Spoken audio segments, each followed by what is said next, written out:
मंत्र पाठ। ओम सहना भवतु सहनो भुनक्तु सह वीर्यं करवावहै तेजस्विनावधीतमस्तु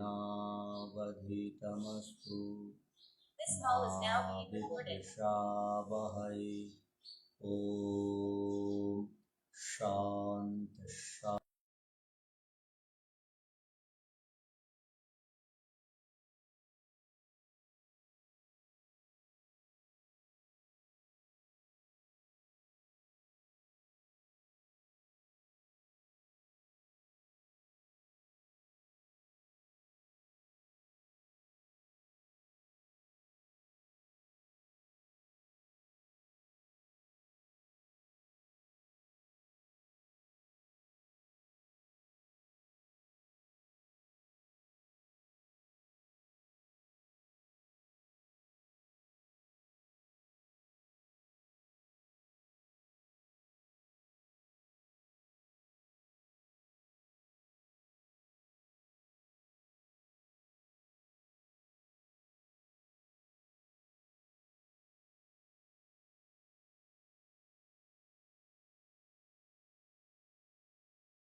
प्रकृति पहले से ही सिद्ध है, तो सिद्ध ईश्वर सिद्ध प्रकृति के द्वारा इस संसार को बनाता है।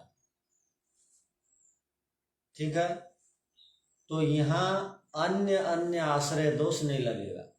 दो नित्य पदार्थों में एक दूसरे के आधार होने पर वहां पर अन्य अन्य आश्रय दोष नहीं लगता है, किंतु अनित्य पदार्थ जब एक दूसरे के आधार बनते हैं और किसी चीज को सिद्ध करना चाहते हैं तो ये असंभव है। ये बात ठीक नहीं है।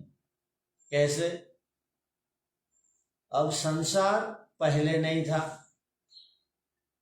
सृष्टि नहीं थी, इससे पहले सृष्टि नहीं थी। अब लगभग 2 अरब साल हो रहे हैं, ये सृष्टि इससे पहले नहीं थी, प्रलय था। उसके बाद सृष्टि बनी, उसके बाद अविद्या बनी। ध्यान रखिए, सृष्टि बनी, उसके बाद अविद्या बनी। तो सृष्टि और अविद्या में कौन प्रथम बना है? सृष्टि पहले बनी है। और पूर्व पक्षी क्या कहना चाह रहा है? अविद्या से सृष्टि बनी। जो उत्पन्न कार्य पदार्थ है, उसी उत्पन्न कार्य पदार्थ को कारण बताया जा रहा है कार्य पदार्थ का। अविद्या उत्पन्न कार्य पदार्थ है, इसको सृष्टि का कारण बताया जा रहा है। जो स्वयं अपने आप में उत्पन्न कार्य पदार्थ है, वो किस प्रकार कारण बनेगी? वो अविद्या नहीं बन सकती, या बनेगी? नहीं बनेगी। अच्छा, तो नहीं बनेगी तो बात खत्म।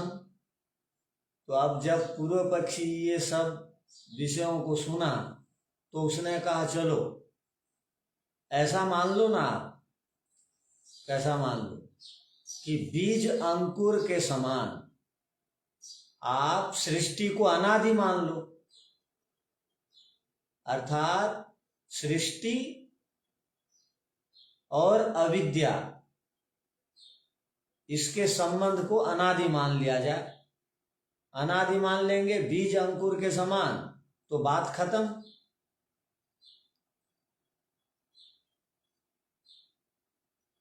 तो वहां पर बताया गया उत्तर में, ये अनादि संबंध इन दोनों में कभी भी नहीं हो सकता। बीज अंकुर के समान, बीज अंकुर को यहां पर अनादि बताया और नित्य बताया।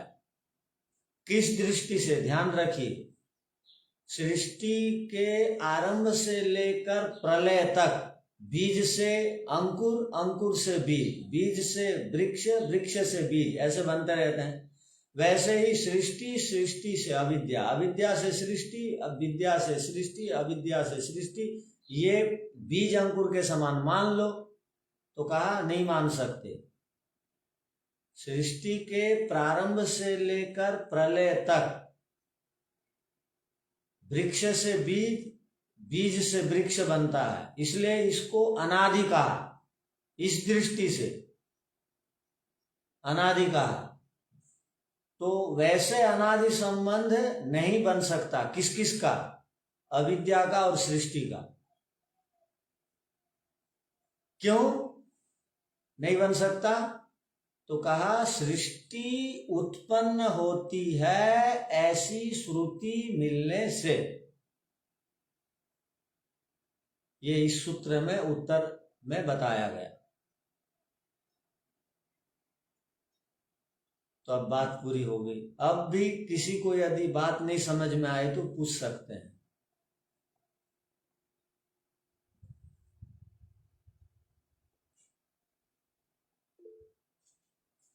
क्या बताइए?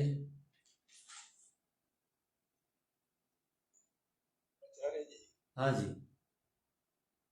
ये अविद्या जो है, हाँ जी, ये पुरुष में है। पुरुष मतलब जो हम आत्मा है, हमारे में अविद्या होने के कारण हमें जन्म लेना पड़ता है, और हमें जन्म लेने के लिए सृष्टि बनेगी ही बनेगी। तो अविद्या का सृष्टि के साथ इस तरह का संबंध नहीं बना सकते क्या? ये बात भी ठीक है कि अविद्या के कारण हम कर्माशय बनने वाले कर्म करते हैं। वो कर्म के कारण हमको सृष्टि मिलती है।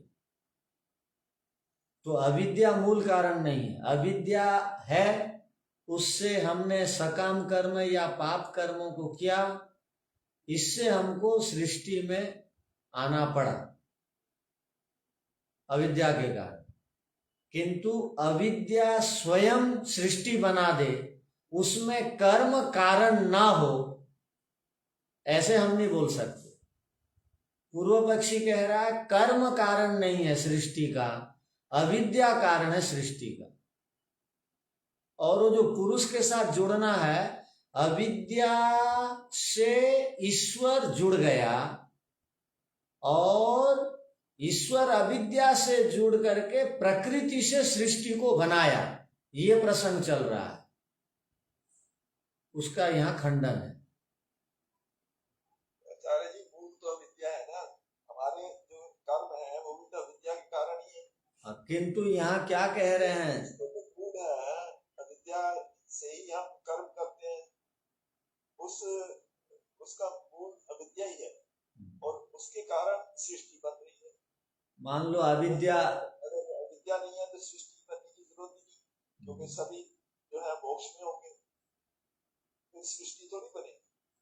ठीक है।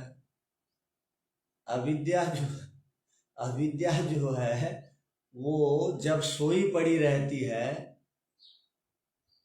जब अविद्या सो के रहती है, तब भी हम अच्छे कार्यों को करते हैं।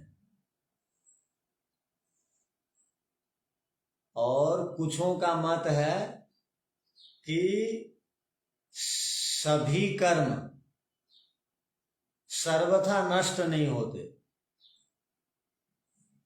तो नष्ट नहीं है तो अविद्या बनी रहेगी, तो उसके लिए सृष्टि तो नहीं बनती है। बात समझ में आई? अब दोबारा सुन लीजिए। हमारे विद्वानों का एक मत है, योग का एक सिद्धांत है कि हम लोग बोलते हैं कि योग दर्शन व्यास भाष्य के अनुसार सभी कर्म दग्ध बीज हो जाते हैं, समाप्त होते हैं। कुछों का मत है कि कुछ कर्म शेष रहता है, मुक्ति के बाद उन कर्मों के आधार से हमको जन्म मिलता है। तो जब कुछ कर्म शेष था तो सर्वथा तो अविद्या शेष रहेगी ही उनके मत में, तो मुक्ति तो कभी नहीं मिलेगी यदि इस पक्ष को मानेंगे तो। अतः ये मानना पड़ेगा कि सीधा सीधा सृष्टि में कारण अविद्या नहीं है, सीधा सीधा सृष्टि में कारण कर्म है। कर्म के कारण, इसलिए हम लोगों ने पीछे सूत्र में पढ़ा क्या, कर्म वैचित्र्या सृष्टि वैचित्र्यम, एक सूत्र आया, ध्यान है? सृष्टि में जो विविधताएं दिखाई देती हैं उसके पीछे कर्म कारण है बताया गया।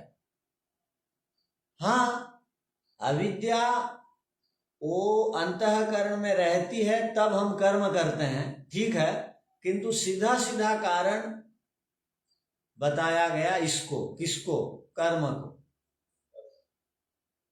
ध्यान रखिए, उस दृष्टि से यहां बताया जाता है। तो अब सूत्र का अर्थ लिख लीजिए।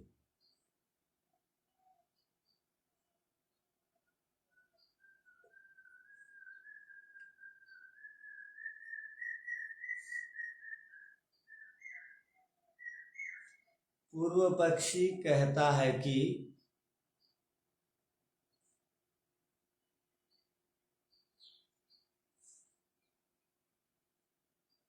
आपने जो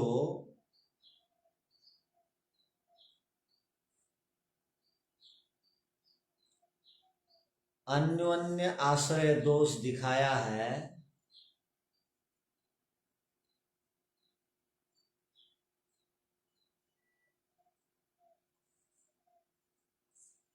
वह अन्य आश्रय दोष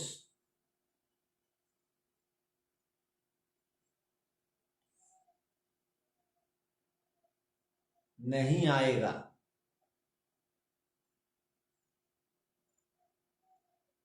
क्यों?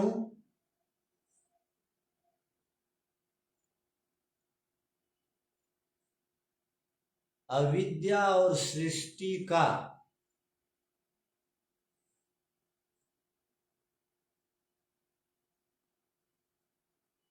अनादि संबंध है।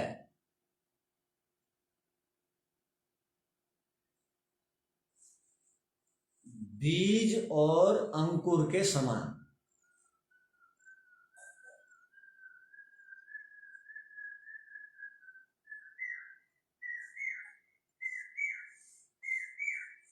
इसलिए अन्य आश्रय दोष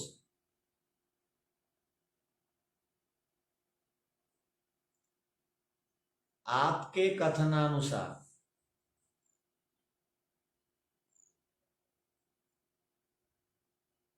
यहां लागू नहीं हो सकता।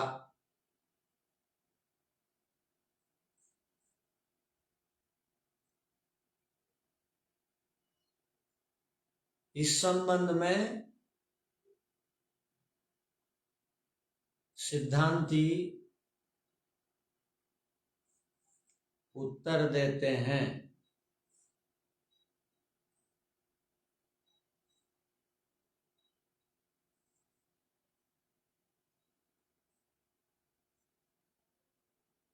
बीज अंकुर के समान आपने पुस्तक में पूर्व पक्षी ने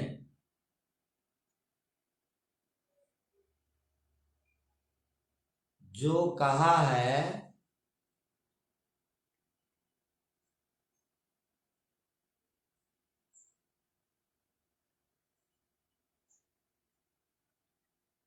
वैसे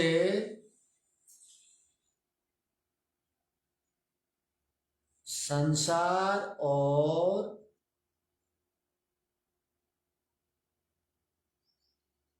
अविद्या का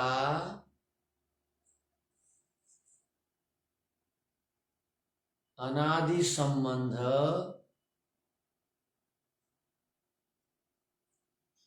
नहीं बनता है।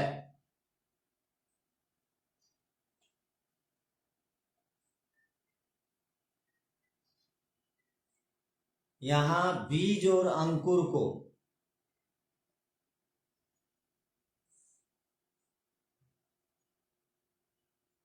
पूर्व पक्षी ने अनादि कहा है।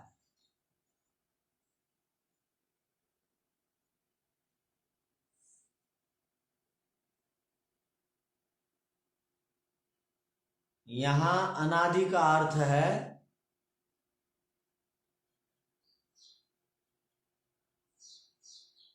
सृष्टि के आरंभ से लेकर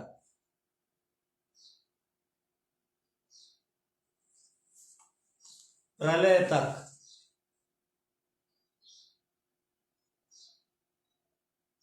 ऐसा अर्थ ग्रहण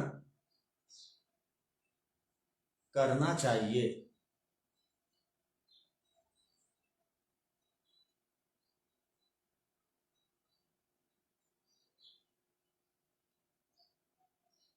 जिस प्रकार बीज से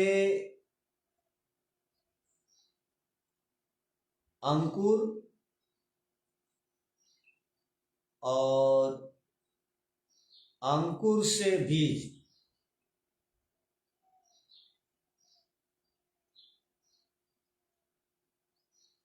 यह चक्र अनादिकाल से चल रहा है,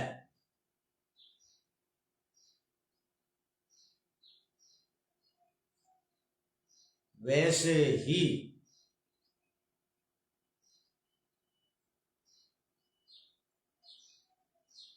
अविद्या से सृष्टि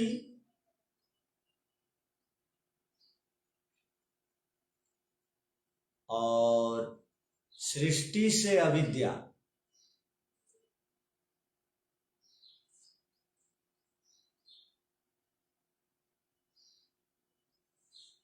इन दोनों में अनादि संबंध होने से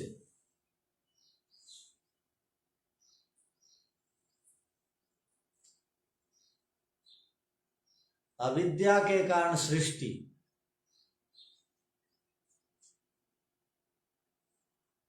अनादिकाल से चल रही है।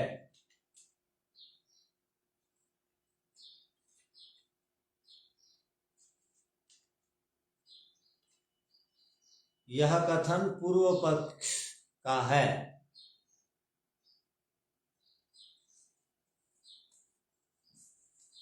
इस सूत्र के ही आधे भाग में इस सूत्र के ही आधे भाग में सिद्धांती उत्तर देते हैं कि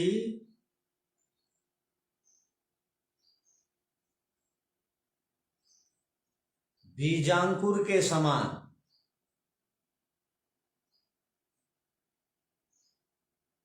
सृष्टि अनादि नहीं है।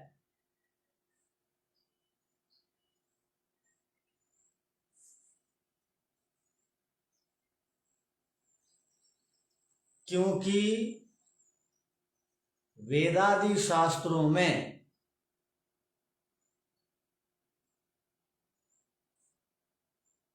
सृष्टि को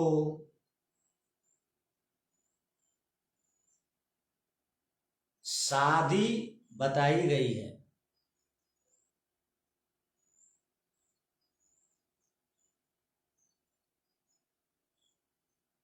सादी अर्थात अनादि नहीं है।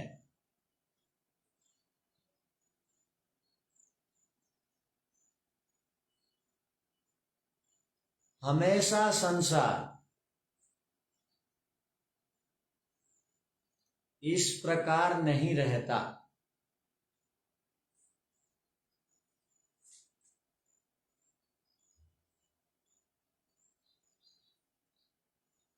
यह संसार तो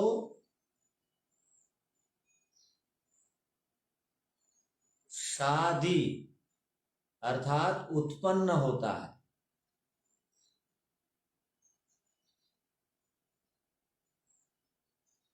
प्रारंभ होता है।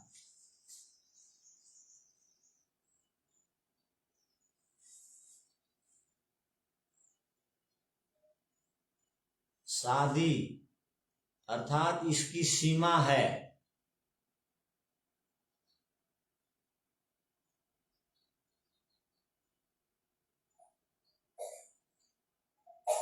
इसकी सीमा है, इसका प्रारंभ है।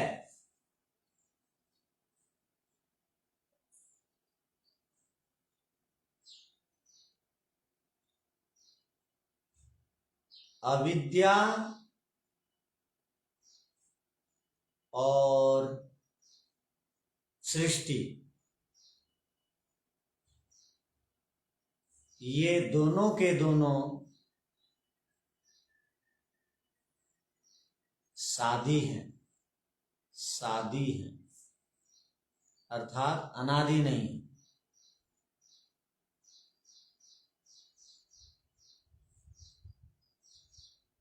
प्रारंभ होने से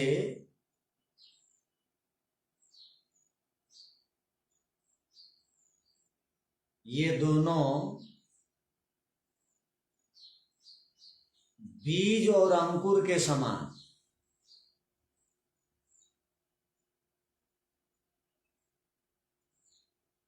अनादि संबंध वाले नहीं हो सकते।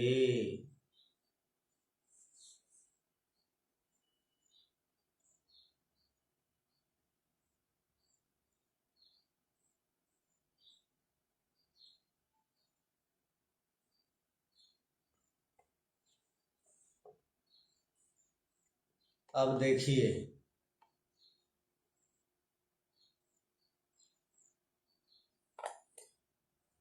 केवल अंतिम में दो वेद के प्रमाण है, उसको हम लोगों ने देखा नहीं था, अब देख लीजिए। संसारो न अनादि, संसार अनादि नहीं है किंतु आदिमान, वो आदि वाला है। संसारो अस्तिति श्रुतिर बदति, संसार बनता है, इससे संबंधित श्रुति मिलती है, अर्थात वेद के वचन मिलते हैं। वो क्या है? तो कहा यम विसृष्टिर यत आबभूव। यम माने ये, विसृष्टिर माने विविध प्रकार की सृष्टि, विविध प्रकार की सृष्टि है, अर्थात कुछ जंगम प्राणी है, कुछ स्थावर प्राणी है, विभिन्न प्रकार के प्राणी दिखाई देते हैं। ये सब यत उस ईश्वर से आबभूव बनते हैं, जिससे बनते हैं उस ईश्वर से बनते हैं। तो बनने का एक प्रमाण मिल गया, ये सृष्टि बनती है, विविध प्रकार की सृष्टि बनती है, ये विविधताएं दिखाई देती हैं इसलिए बनती हैं। ये विविधताएं सदा नहीं रहती हैं, इसलिए ये नाश को भी प्राप्त होती हैं, कारण में लय को प्राप्त होती हैं। तो बनती हैं, इसका अर्थ अनादि नहीं है। आगे देखिए, द्यावा भूमि जनन देव एकः। एकः माने एक ईश्वर से, एक ईश्वर से द्यावा द्योलोक और पृथ्वीलोक, जनन उत्पन्न हुआ है। तो उत्पन्न करने वाला देवलोक, पृथ्वीलोक, अंतरिक्ष लोक, वही एक ईश्वर है, उसी से ये सब बनता। तो उससे बनता है का मतलब नहीं था 200 करोड़ साल पहले, अब है, इसका अर्थ बना है। बना है तो जिसका भी निर्माण होता है, प्रारंभ होता है, उसका अंत भी होता है। तो ये अनादि नहीं है। हाँ, प्रभा से अनादि है, स्वरूप से अनादि नहीं। ये हो गया 15वें सूत्र का अर्थ। अब आगे देखिए, तो बुद्धि बहुत खुल जाएगी आप लोगों की, ठीक से समझेंगे तो।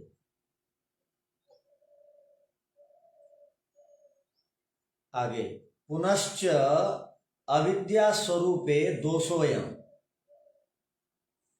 अविद्या के कारण सृष्टि बनती है, इसको मानेंगे तो और एक दोष वहां पर आ जाएगा।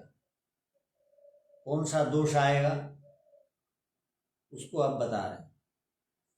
विद्या तो अन्यत्वे ब्रह्मवाद प्रसंग, ये सूत्र जो है कपिल महर्षि जी ईश्वरवादी थे, उसका समर्थक सूत्र है। बहुत सारे लोग ईश्वर तत्व को नहीं मानते हैं, महर्षि कपिल बताते हैं, किंतु इस सूत्र को आप याद रखिए। इस सूत्र में ब्रह्म का अस्तित्व को स्वीकार किया गया है। तो ईश्वर अनिश्वरवाद दर्शन है। कुछ लोग, बड़े बड़े लोग, आजकल के लोग जो अपने आप को बड़े बोलते हैं, वो विद्या और दर्शन की वास्तविकता से अपरिचित हैं, इसलिए महर्षि कपिल या सांख्य दर्शन अनिश्वरवादी दर्शन है कहते हैं। तो उनके लिए एक ये बड़ा महत्वपूर्ण प्रमाण देने वाला सूत्र है। ये क्या कह रहे हैं देखिए, सूत्रकार कह रहे हैं यदि अविद्या से सृष्टि बनी है मानेंगे, तो अविद्या में एक बड़ा दोष है, वो दोष आ जाएगा।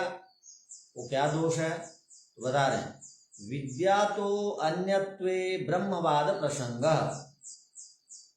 अविद्या किसे कहेंगे? अविद्या का अर्थ क्या है? विद्या का अभाव। अंधकार का अर्थ क्या है? प्रकाश का अभाव। अज्ञान का अर्थ क्या है? ज्ञान का अभाव। तो यहां पर कहा विद्या तो अन्यत्व, विद्या का विपरीत क्या है? अविद्या है। और अविद्या क्या है? एक गुण है। विद्या एक गुण है और ईश्वर एक पदार्थ है। और ईश्वर में जो भी पदार्थ होगा उसमें गुण रहेगा। ध्यान रखिए, हम लोग पदार्थ हैं तो हमारे में गुण रहेगा। कोई भी पदार्थ बिना क्रिया के, बिना गुण के नहीं होते हैं। हर एक पदार्थ का कुछ ना कुछ गुण होता है। तो ब्रह्म ईश्वर पदार्थ हैं, द्रव्य हैं, वस्तु हैं, उनमें एक गुण रहता है। क्या गुण रहेगा? विद्या गुण रहेगा। और आप क्या बोल रहे हो? आप बोल रहे हो कि अविद्या से ईश्वर जुड़ जाते हैं और संसार को बनाते हैं। आपका ये कहना ठीक है। अविद्या का अर्थ हो गया विपरीत ज्ञान, मिथ्या ज्ञान, विपर्यय, अतद्रूप प्रतिष्ठम। हम लोगों ने योग दर्शन में पढ़ा, वो वृत्तियों के अंतर्गत एक विपर्यय वृत्ति है। विपर्यय किसको कहते हैं? विपर्ययो मिथ्या ज्ञानम। विपर्यय का अर्थ मिथ्या ज्ञान। अतद्रूप प्रतिष्ठम, अतद्रूप प्रतिष्ठम का अर्थ क्या है? जो पदार्थ जैसा उसको वैसा नहीं कहना, रस्सी को सांप कह देना, ये विपरीत ज्ञान है। तो जड़ को चेतन कह देना, ये विपरीत ज्ञान है। तो विपरीत ज्ञान मानेंगे। अविद्या का अर्थ विपरीत ज्ञान, विद्या का विरोध ज्ञान, उसको मानेंगे तो ब्रह्म का बाध हो जाएगा, ब्रह्म का नाश हो जाएगा, ब्रह्म का अभाव हो जाएगा, ईश्वर का अभाव हो जाएगा। क्यों? जहां जहां भी अविद्या होगी क्या माना जाएगा? वहां वहां विद्या नहीं है, ये अर्थ निकलेगा। तो आप अविद्या के कारण सृष्टि बनती है कह रहे हो, और अविद्या जुड़ती है ईश्वर के साथ तब सृष्टि बनती है कह रहे हो। तो अविद्या यदि जुड़ जाएगी तो हमारे साथ अविद्या जुड़ जाएगी तो क्या होगा? हमारी स्थिति क्या होगी बताइए तो। हमारे साथ अविद्या जुड़ गई तो हमारी स्थिति क्या होगी? हम उल्टे सीधे काम करेंगे या सरल और सहज और बढ़िया काम करेंगे? उल्टे सीधे काम करेंगे। उल्टे सीधे काम करेंगे। और ईश्वर के साथ अविद्या जुड़ गई है तो ईश्वर सर्वज्ञ कहलाएंगे? ईश्वर सर्वविद कहलाएंगे? और सत्यम ज्ञानम अनंतम ब्रह्म और ईश्वर विषय जितनी भी अच्छी बातें हैं वो सब अच्छी बातें खत्म हो जाएंगी। ईश्वर सत्य नहीं है, ज्ञान वाले नहीं है, ऐसा अर्थ आ जाएगा। और यदि ईश्वर में अविद्या जुड़ गई तो हमारी स्थिति जैसी है ईश्वर की भी स्थिति वैसी हो जाएगी। हम जब तक अविद्या के साथ जुड़े रहते हैं हमारा पतन होता है, हम चंचल रहते हैं, अवसाद में रहते हैं, दुखी रहते हैं, क्लेश से युक्त रहते हैं, रोगी रहते हैं, हर समय टेंशन में रहते हैं, विचलित रहते हैं, व्यथित रहते हैं, एकाग्र अवस्था को प्राप्त नहीं करते हैं। हमारी स्थिति तो ये, और ईश्वर भी अविद्या के साथ जुड़ गए हैं। अब ईश्वर तत्व नाश हो गया, क्योंकि जहां भी अविद्या जाएगी वो विद्या को खत्म करके रहेगी। तो विद्या खत्म हो गई, ईश्वर खत्म हो गया। ईश्वर का स्वरूप है, ज्ञान स्वरूप का नाम ही ईश्वर है। ज्ञान स्वरूप ईश्वर को कहा जाता है। ईश्वर का तत्व वो ज्ञान से युक्त है कहा जाता है। जब ज्ञान ही नहीं है तो ईश्वर का अस्तित्व ही समाप्त हो गया। ईश्वर का अस्तित्व ही समाप्त हो गया तो वो सृष्टि को बनाएगा कैसे? तो इसलिए अविद्या को मानने पर ये एक बड़ा दोष आएगा। ये कह रहा है सूत्र का, ईश्वर तत्व नाश को प्राप्त हो जाएगा कह। सूत्र का अर्थ समझ में आ गया होगा।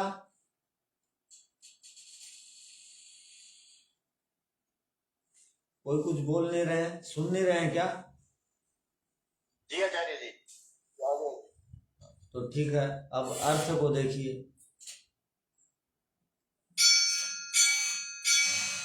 विद्यातः अन्यत्वे ब्रह्मणि खलु विद्याशक्ति अविद्याशक्ति योगा प्रधान कार्यत्वं भवेत्। ब्रह्मणि माने ईश्वर अविद्या शक्ति के साथ जुड़ करके प्रधान से कार्य जगत को बनाते हैं, प्रकृति से कार्य जगत को बनाते हैं। यदि ऐसे माने तो हमारा कहना है कर्म सापेक्ष है संसार, उनका कहना है अविद्या के कारण बिना कर्म के केवल अविद्या के साथ जुड़ करके संसार को बनाते हैं। कितनी उनके अंदर अविद्या है जो इस प्रकार कथन करते हैं। माने कर्म का कोई मतलब नहीं सृष्टि के पीछे, अविद्या से जुड़ जाते हैं तो ब्रह्म ईश्वर बन जाते हैं और सृष्टि को बनाते हैं। जब तक वो ब्रह्म रहते हैं शुद्ध रहते हैं, ध्यान रखिए। जब वो ईश्वर बन जाते हैं तब वो अशुद्ध हो जाते हैं, अविद्या के साथ जुड़ जाते हैं और सृष्टि बनती है। ऐसे कुछों का कहना है, नवीन वेदांती आदियों का कहना है। तो भवे ऐसा कहें तो इति, ऐसे होने पर इस प्रकार स्वीकार करेंगे तो स्वीकारे, इस प्रकार इति माने इस प्रकार, यदि स्वीकारे स्वीकार करेंगे तो अविद्या स्यात् वस्तु रूपा, अविद्या वस्तु रूप वाली हो गई। जबकि विद्या गुण है, वस्तु नहीं है, ध्यान रखिए। वो पदार्थ के साथ रहती है, चेतन के साथ रहती है, तो वो वस्तु रूपा हो गई। यस्या सत्या सह, उस वस्तु रूपी शक्ति के साथ ब्रह्म युज्यते, ब्रह्म उसके साथ जुड़ जाता है।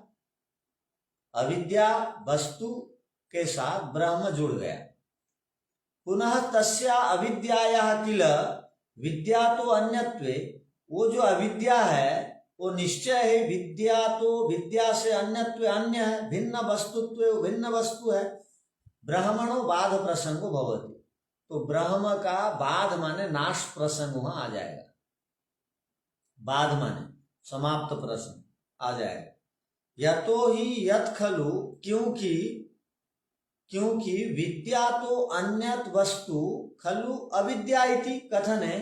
विद्या से अलग एक वस्तु अविद्या है, ऐसे कथन करने पर ब्रह्मस्यात् अविद्या, ब्रह्म अविद्या हो गई।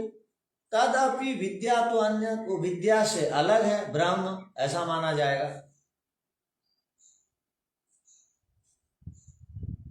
विद्या ही ज्ञानम, विद्या जो है ज्ञान है, परंतु ब्रह्म तो द्रव्यम, ब्रह्म जो है द्रव्य का नाम है, ब्रह्म एक पदार्थ का नाम है, ध्यान रखिए। जिस प्रकार पुस्तक एक पदार्थ है जिस प्रकार ये शरीर एक सत्तात्मक पदार्थ है, जिस प्रकार जीवात्मा एक द्रव्य पदार्थ वस्तु है, उसी प्रकार ईश्वर भी द्रव्य पदार्थ वस्तु है। तो विद्या ही ज्ञानम, परंतु ब्रह्म तो द्रव्यम। विद्या ब्रह्म जो है द्रव्य है, ज्ञान तो अन्य, वो ज्ञान से अलग है। पुनः तस्यापि बाधा स्यात्, उसका भी बाध हो जाएगा।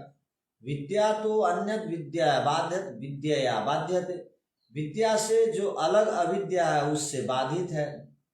अर्थात ब्रह्म यतः विद्या स्व अन्याम अविद्याम, विद्या जो है अपने से अलग, अविद्याम बाधते, वो अविद्या को बाधित करती है। अर्थात जहां भी विद्या रहेगी वो अविद्या को समाप्त करती है। यथा वैसे ही, अब देखिए अलग, अथवा या विद्या ही विद्याम बाधते, अविद्या ही विद्याम बाधते, इस प्रकार भी आप अर्थ ले सकते हैं। अविद्या जो है विद्या को समाप्त करती है।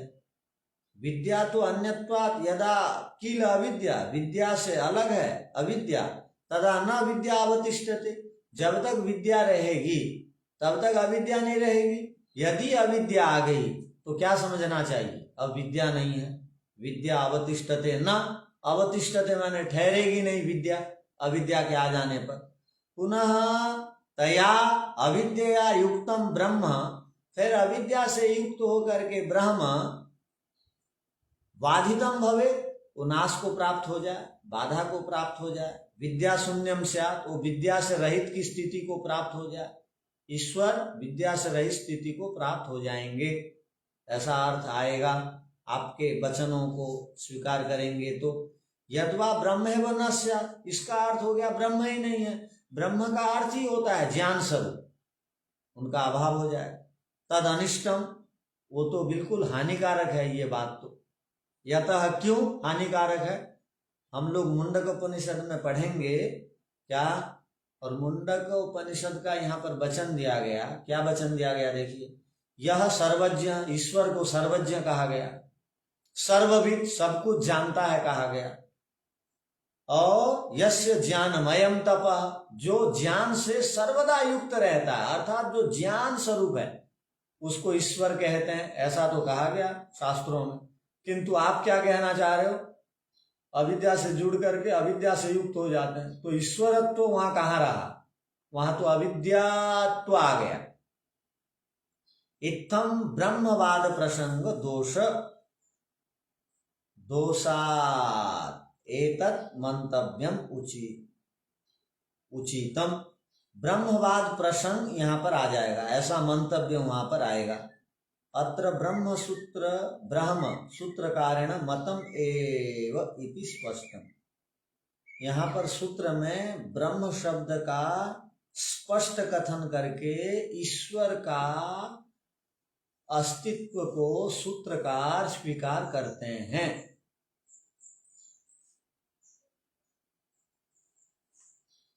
तो अब सूत्र का अर्थ लिख लीजिए।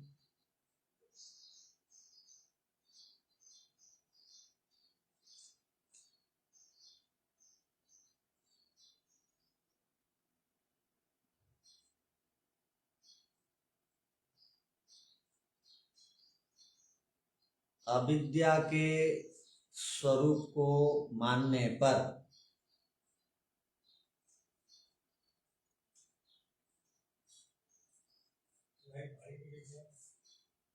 और एक दोष यहाँ पर आता है,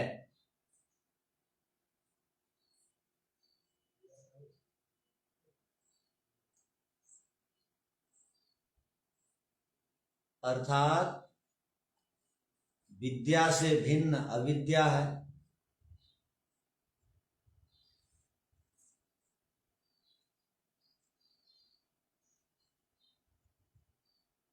और विद्या से भिन्न मानने पर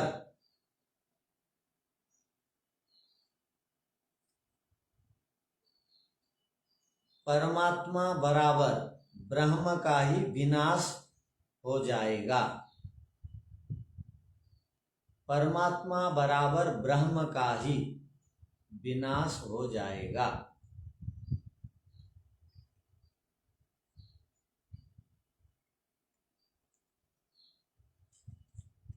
अर्थात परमात्मा का अस्तित्व ही नहीं रहेगा।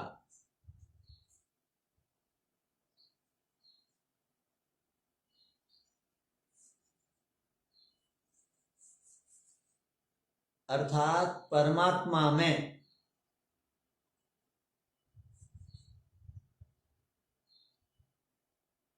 अविद्या शक्ति का योग को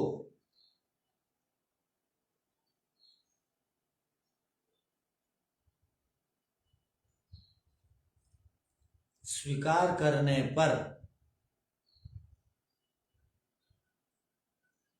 अल्प विराम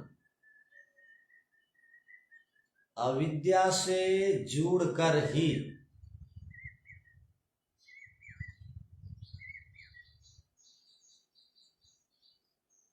परमात्मा प्रकृति से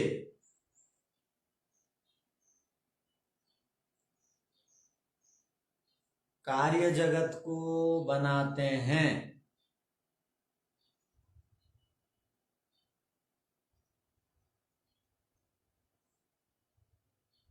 इस सिद्धांत को यदि स्वीकार करेंगे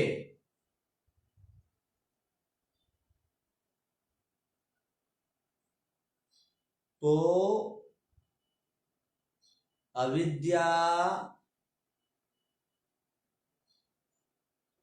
वस्तु स्वरूप हो जाएगी।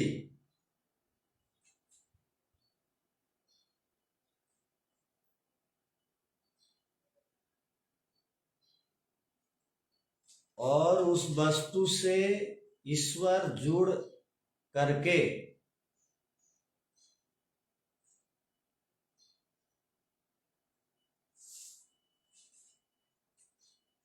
संसार को बनाते हैं।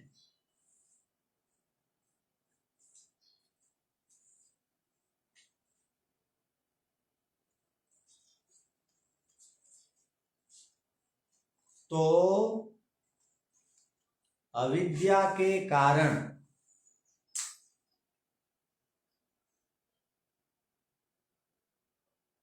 परमात्मा भी अविद्या रूप वाले हो जाएंगे।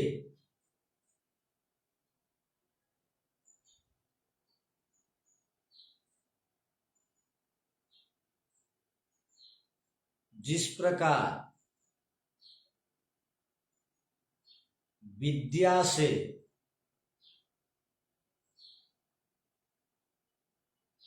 अविद्या नाश को प्राप्त होती है,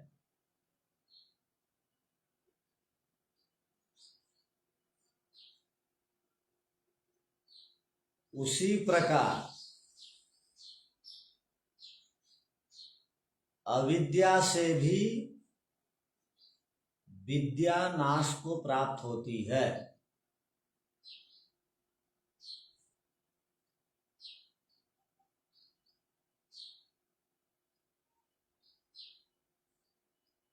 जब परमात्मा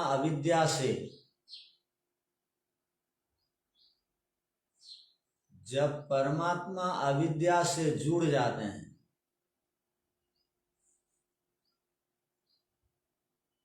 तो अविद्या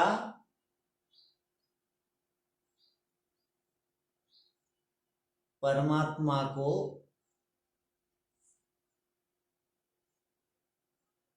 खत्म कर देगी।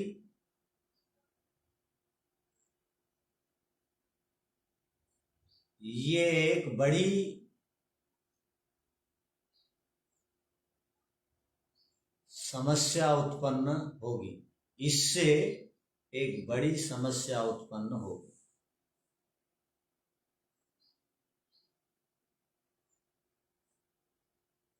किंतु हमारे शास्त्रों में तो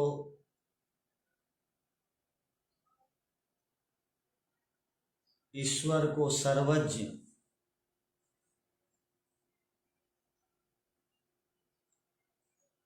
सर्ववित् ईश्वर को सर्वज्ञ, सर्वविद और ज्ञानमय अर्थात ज्ञान स्वरूप बताया गया है।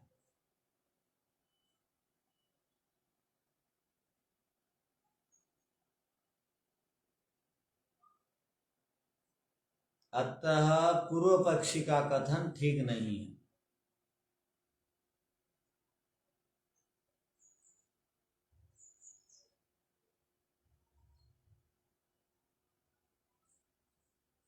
पूर्व पक्षी के अनुसार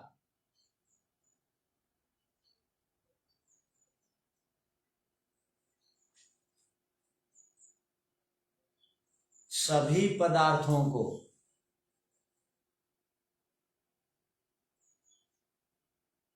विद्या से भिन्न मानने पर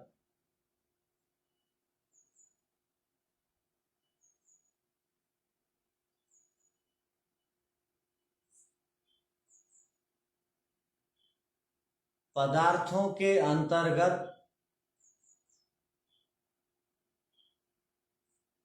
ब्रह्म आने से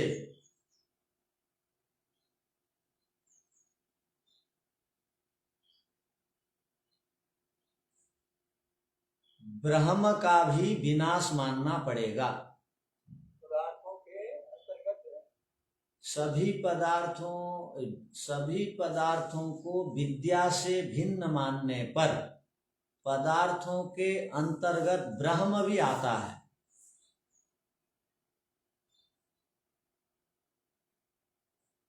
अतः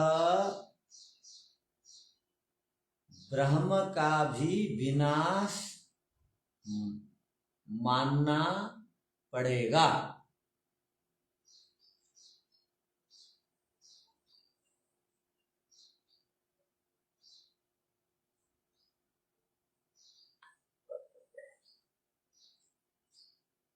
ये हो गया सूत्र का अर्थ। अर्थात सभी पदार्थों के समान ब्रह्म है और अविद्या से युक्त है ब्रह्म, तो अविद्या जहां भी जाती है वो सब को खत्म कर देती है, तो ब्रह्म को भी अविद्या खत्म कर देगी। ये कथन है सूत्रकार का। ठीक है।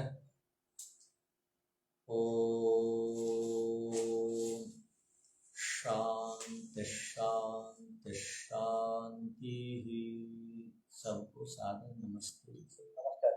नमस्कार।